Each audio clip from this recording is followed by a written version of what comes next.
সুপ্রভাত। হরে কৃষ্ণ। আপনারা দর্শন করছেন মায়াপুর চন্দ্রোদয় মন্দির থেকে শ্রী শ্রী রাধা মাধব অষ্টসখীদের এই প্রভাতে মঙ্গলময় অপরূপ রূপ মাধুর্য।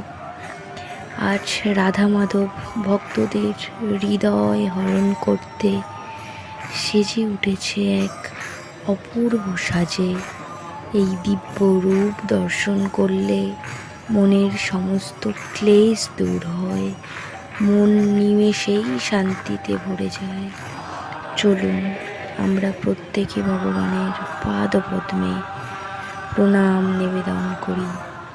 হে কৃষ্ণ করুণার সিন্ধু, দীনবন্ধু জগৎপথে, গোপীশ গোপিকাকান্ত রাধাকান্ত নমস্তুতে। তপ্ত কাঞ্চন গৌরাঙ্গী রাধে বৃন্দাবনেশ্বরী, বৃষভানুসুতে দেবী প্রণমামি হরিপ্রিয়ে। হরে কৃষ্ণ